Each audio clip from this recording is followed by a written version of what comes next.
कमलनाथ जी के मीडिया समन्वयक रहे मेरे मित्र आदरणीय नरेंद्र सलूजा जी अब राष्ट्रवाद की प्रमुख धारा में सम्मिलित हो रहे हैं।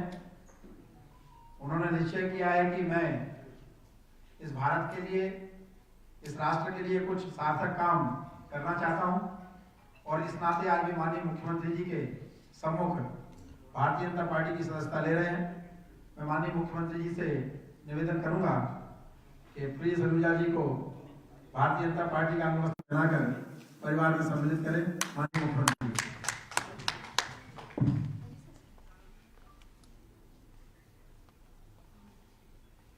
बहुत बहुत स्वागत सलूजा जी आपका। बहुत बधाई, स्वागत।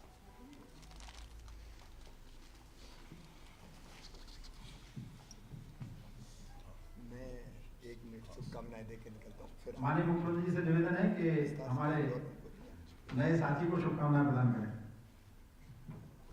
प्रिय मित्रों, सलूजा जी चिंतक, बहुत अच्छा सोच रखने वाले और उनके मौलिक विचार कई बार अद्भुत होते हैं। प्रधानमंत्री श्रीमान नरेंद्र मोदी जी के व्यक्तित्व और कृतित्व से और बाकी कारण वो स्वयं बताएंगे से प्रभावित होकर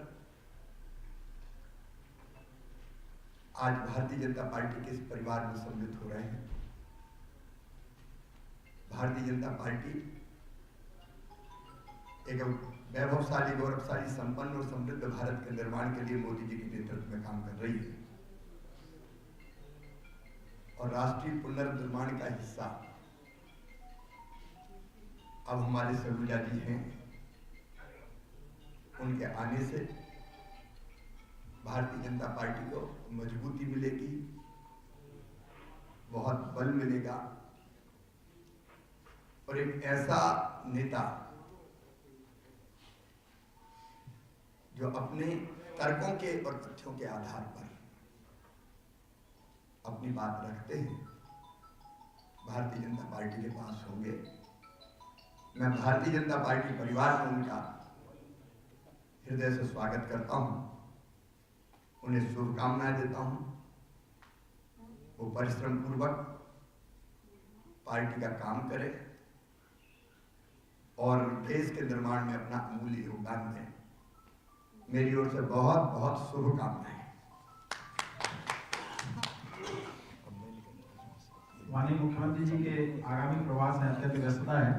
हम लोग मीडिया अभिभाषण तो सलूजा जी अपना कुछ विषय रखें।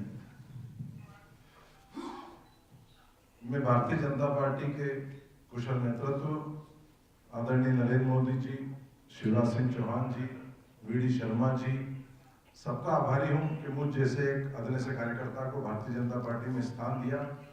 मैं बहुत संक्षिप्त में माननीय मुख्यमंत्री जी को जाना है तो एक भूमिका बताना चाहता हूं कि मैंने भारतीय जनता पार्टी में प्रवेश का और कांग्रेस छोड़ने का निर्णय क्यों लिया। साथियों, आप सभी को पता है कि इंदौर में 8 नवंबर को गुरु नानक देव जी का प्रकाश पर्व था। कमलनाथ जी जब मध्य प्रदेश में 1 मई 2018 को आए थे तो उन्होंने सबसे पहला पद मुझे देते हुए अपना मीडिया कोऑर्डिनेटर बनाया था। उनके साथ 5 साल से काम कर रहा हूं, मीडिया का उपाध्यक्ष भी हूं और लगातार उनके साथ जुड़ के काम कर रहा था। लेकिन जब से मैं उनके साथ जुड़ा हूं, कई लोगों ने मुझे कहा कि 84 के दंगों में उनका नाम है, लेकिन मैं उन चीज़ों को खारिज करता था। मुझे लगता था कि शायद राजनीतिक विद्वेष के कारण कुछ लोग ऐसा कहते हैं। लेकिन 8 नवंबर को जब गुरु नानक देव जी के प्रकाश पर्व के साथ मैं उनके साथ इंदौर के खालसा स्टेडियम पे गया, जब हम मत्था टेके वहाँ पे और हमने जब वहाँ मनप्रीत सिंह कानपुरी जो प्रसिद्ध देश के कीर्तनकार है, जिसमें पूरे देश के सिख श्रद्धालुओं की आस्था है और सब उनको बेहद प्रिय मानते हैं, जो उन्होंने शब्द कहे वो एक एक शब्द मेरे कानों में आज तक गूंज रहे हैं। 2-3 दिन तक तो मैं सो नहीं पाया जब उन्होंने कहा कि एक ऐसे नेता का सम्मान हो रहा है जिसने 84 के दंगों में टायर डाल के लोगों को जिस भीड़ ने जलाया उसका नेतृत्व किया, जो हमारे पिता हैं गुरु तेग बहादुर जी जिनका शहीदी स्थल रकाबगंज दिल्ली में गुरुद्वारा, उस भीड़ पर हमले के वो दोषी हैं। ये बुजदिल कौम है, ये मरी हुई कौम है कैसे आप लोगों ने ऐसे नेता का सम्मान होने दिया और आप लोगों ने सहन कैसे किया। मैं कीर्तन नहीं करूंगा, मैं कभी इंदौर पैर नहीं रखूंगा, तो वो जो उनके शब्द है उसने मेरी आत्मा को झकझोर दिया। उस दिन का दिन है 8 नवंबर से ना मैं कमलनाथ जी से मैंने मुलाकात करी है, ना बात करी है, ना मेरा फेसबुक उठा के देख लें। आप सब तो मीडिया के साथी में काम करता हूं तो व्हाट्सएप भेजता हूं। 8 तारीख से मैंने ना कमलनाथ जी का, ना कांग्रेस का, ना कोई ट्वीट, ना कोई फेसबुक, ना कोई सूचना, ना किसी कार्यक्रम में शामिल नहीं हुआ। यहाँ तक कि उनके जन्मदिन पे सबसे पहले मैं तलवार भेंट करता था।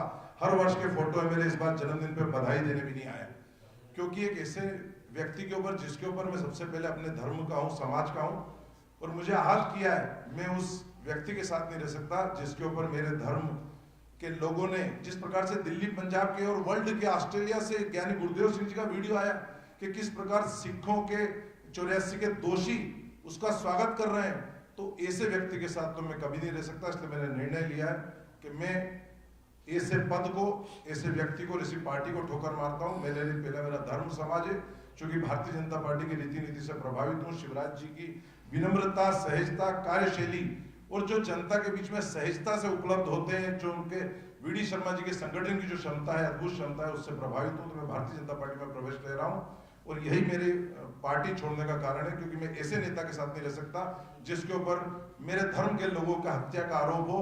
जिस प्रकार से ये किताब सामने आई अभी कि गौतम कोल जो आयुक्त थे, पुलिस के आयुक्त थे, उनने स्वीकारा कि किस प्रकार वो संजय सूरी क्राइम रिपोर्टर थे, रा के ऑफिसर की जो सिद्धू की किताब सामने आई कि कमलनाथ जी वहां मौजूद थे। तो ऐसे व्यक्ति के साथ तो मैं कभी भी राजनीति करना पसंद नहीं करूंगा। ऐसी राजनीति को, ऐसी पार्टी को, ऐसे नेता को मैं ठोकर मार के भारतीय जनता पार्टी में प्रवेश कर रहा हूँ। आदरणीय शिवराज जी का बहुत बहुत धन्यवाद, जो मेरे जैसे कार्यकर्ता को उन्होंने अपनी पार्टी में स्थान दिया है, और पूरी उम्मीद और विश्वास दिलाता हूँ कि जिस ईमानदारी से मैंने आगे पूर्व में भी राजनीति में काम किया है, उसी ईमानदारी के साथ आपके नेतृत्व में काम करता रहूंगा, यही आपको विश्वास। ताज़ा खबरों के लिए सब्सक्राइब करें JSR टाइम्स और साथ ही नोटिफिकेशन पाने के लिए बेल आइकन को दबाएं।